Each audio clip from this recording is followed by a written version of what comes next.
That was the scariest fucking thing I've ever done in my life.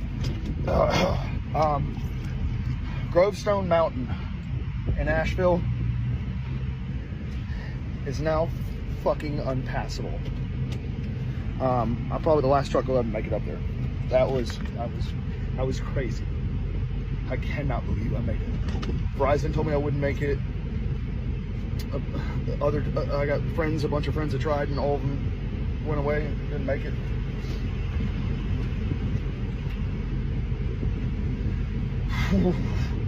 Well, near Grovestone in Asheville, you got 4 days of power up there.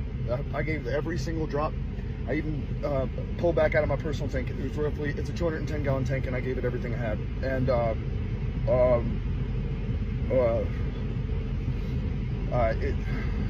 the needle was below E when I got there, and both the city and Verizon techs and even people, neighbors and stuff, were like, "There's no way you're gonna make it." Well, motherfucker, I made it there and back. So eat shit.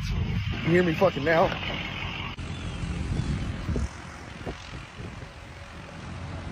That's my tower.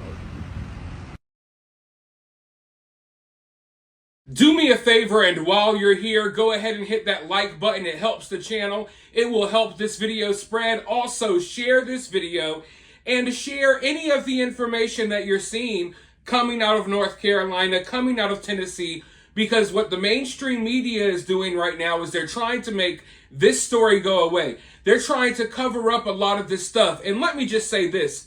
The media has grown way too bold at this point. Because right now they have the audacity to accuse the survivors of Hurricane Helene of being conspiracy theorists. They're looking at the people who have lost everything and they're calling them liars, as if their feelings, as if their testimony, as if what they have to say doesn't matter, as if their firsthand experiences aren't real. So, of course, you've seen some clips. I've been showing you all these people speaking out who were affected by this storm. And like I said, these people lost absolutely everything. Loved ones, pets, their homes, their cars, all of their belongings, it's all gone. And these people are speaking out. They're getting emotional. And the media, instead of spreading their word, instead of coming in and uplifting their voices and giving them a platform, the media is now coming in and saying, hey, all of you are liars. All of this is misinformation. Your lived through experience, yeah, you just survived the worst hurricane in American history. You floated on your rooftop as your house floated down the river, but you're spreading misinformation. Don't believe the people in North Carolina. Believe Joy Reid and Anderson Cooper and the other freaking bozo idiots on the mainstream media.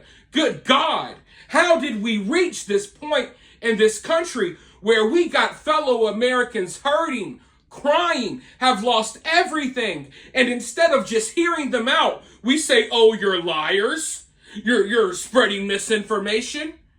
It's as if they think that we don't have access to the same internet. They think that we can't see the destruction for ourselves. They think that we can't communicate and talk to people who were affected ourselves. Look at that truck driver at the beginning of this video. A grown man getting emotional because of the destruction that he has seen. But we're supposed to ignore that and believe Anderson Cooper and Joy Reid and Don Lemon and all of these fucking idiots. Listen, I am going to get myself extremely angry here, okay? And I'm trying not to. But I've covered a lot of these disasters. I've never been happy about the media's response to these disasters, but the media did a better job with every other story I've covered. You know, when it comes to these disasters, they never do a good job, but they did a better job at the past ones. This one, they're blatantly lying because we have an election coming up, and they know that the response to this storm, the botched response to this storm, the fact that FEMA ran out of money because they gave it all to immigrants, it makes the current administration look bad. And they don't want Kamala Harris looking bad right now. So instead of just telling the truth about what's happening, they're going to sugarcoat and protect politicians in Washington while crapping all over the people who just lost everything. But before I go off and start cussing and getting angry, I want you all to hear from a woman who just dealt with FEMA directly. And then I'm going to bring you a story about a small little area in North Carolina that has yet to get any help.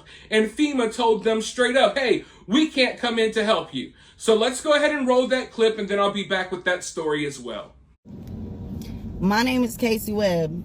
I'm from Swannanoa, North Carolina. I lost everything I have. I just did an inspection with FEMA last night. They told me that I was denied and post-dated my letter for the 5th of October when my inspection was done on the 4th. They have not seen receipts.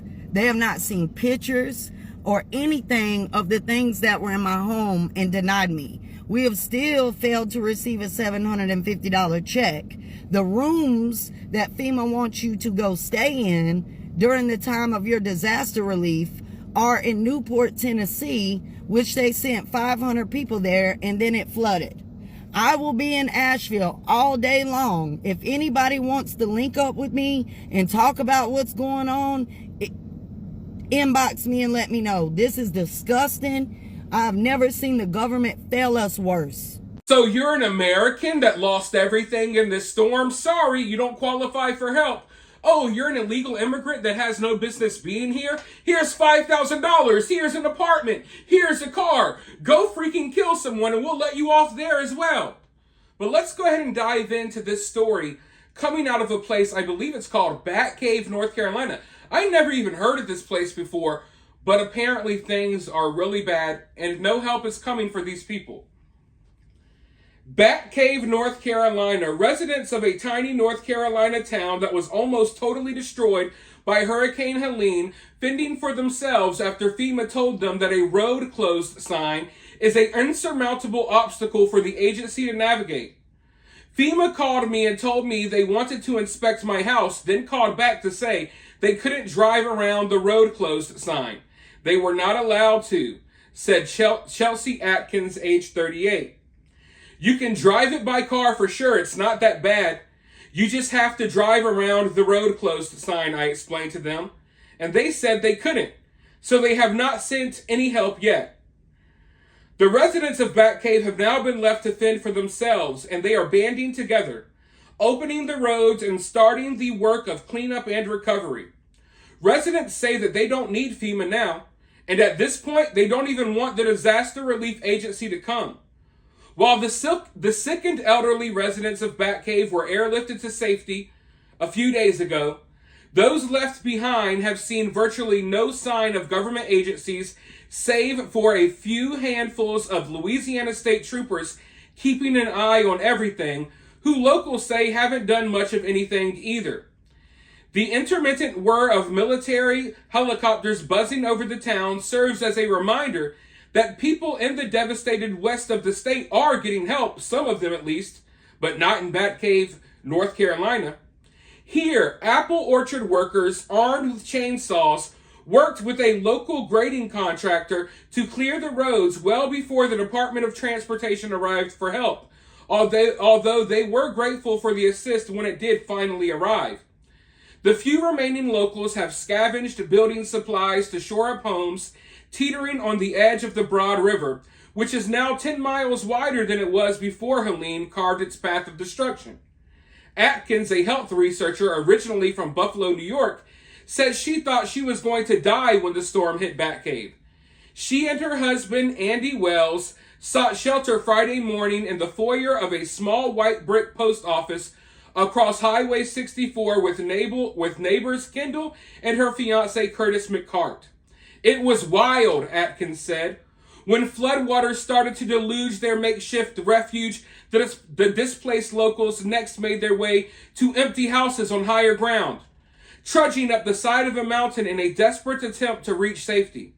The first home they tried had a gas leak, and the ground beneath the porch of a second home slipped out from under them and washed away. At first, we thought we'd be fine, waiting out the storm in the post office for a couple of hours, and then we would just walk back home. But with every minute that went by, the situation got more and more dire. The post office started flooding, and that's when we realized that ish was really hitting the fan. Atkins says she's not usually frightened by weather, but admits at this point she genuinely feared for her life. I'm not very ruffled by nature. I can really handle a lot. But I looked at my neighbor and I asked, are we going to die? Like, real talk, are we going to die? The next cabin the group tried had a screened-in porch and provided them with the shelter they had sought. Atkins said FEMA called her to arrange an inspection of her house on the Broad River, rendered uninhabitable by the storm, but that they never showed up because the road was closed. The very same road the post office successfully traversed on its way to Batcave. The road is treacherous, but navigable. It's littered with downed power lines and whole sections have collapsed. One portion of Highway 9 is entirely washed away, forcing traffic to navigate a huge chasm through someone's front yard. FEMA hasn't even been here. The DOT's been here, and random fire departments, they were great, but nobody's been bringing in supplies except for other civilians. At this late stage in the recovery effort, Atkins said there are concerns FEMA showing up at this point could do more harm than good. It's been a civilian-run operation since day one. You can't ask the authorities for help. They'll say you need to leave. It's kind of a country boy can survive kind of place. We're handling it, though. Leave it to us and we'll get it covered.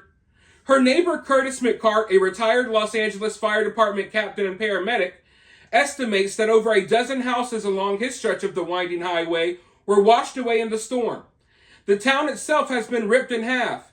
A 15-foot segment of bridge connecting the two halves of the town were destroyed. The gap is now spanning with pieces of sheet metal. It can't support a car's weight, forcing residents to traverse the span exclusively on foot. The Broad River was only 10 yards wide in front of McCart's home before the hurricane. Now it's a 100-yard wide riverbed strewn with trees, concrete slabs, twisted tin, and power lines with their transformers still connected. We had huge 60 feet tall sycamores in front of the house, which must have been 100 and something years old, and they're all gone as well. Because of their age, they must have been here in the 1916 flood, which I heard was 27 to 30 feet. This flood must have been worse. I heard this flood was 40 feet. McCart hasn't seen anyone in Batcave wearing a FEMA uniform and, like Atkins, also worries about what will happen if they show up as he works to fix the third floor of his home to stop the attic from toppling over. At this point, I don't care if FEMA comes by. I don't want somebody to pull me out of here saying I'm working on an unsafe spot. I'm wondering if Big Brother is going to allow us to rebuild. The unincorporated community with a population of just 180 residents is about 30 miles southeast of Asheville. So, a lot of people think that the people of North Carolina are getting the help that they need because FEMA now, over a week after the storm, I might add, now FEMA agents are in certain parts of North Carolina. And they're setting up little tents, little areas in certain parts of North Carolina, mainly in parts of Asheville. They're not going into the mountains in these small towns that were affected the most. No, they're staying mainly in the city trying to help the city folks. They're not worried about the mountain folks. They're not worried about the people with farms. And, I can keep talking about this until I'm blue in the face. The reality is, folks, and I don't know why it's so hard for people to believe that these people need help and they're not getting the help. This article, this information that I read for you all is from today. It's from a couple of hours ago. This isn't something that these people were dealing with 5 days ago. No, they're still dealing with it here on Sunday. Okay? Here on Sunday, they're still dealing with these issues. FEMA, nowhere to be found. It's crazy. It's absolutely insane. But to make matters worse, the media is trying to tell people that this isn't happening. So imagine you lost everything you have. As you're thinking the media is going to help spread the word about what you're going through, and then you go read the news, and the news says that you're lying about what happened to your home, that you're lying about what's happening in your community. You know how angry I would be? Words can't even describe. I would blow a freaking casket. I almost blew a casket in this video. This story, it just infuriates me. And it especially infuriates me, not just because of the botched response that we're all watching, but because they're trying to cover up the botched response. But for now, let me know what you think about all of this information down in the comments below. While you're down there, hit that thumbs up, hit that subscribe, ring that notification bell, and I'll talk to you all very soon in the next one.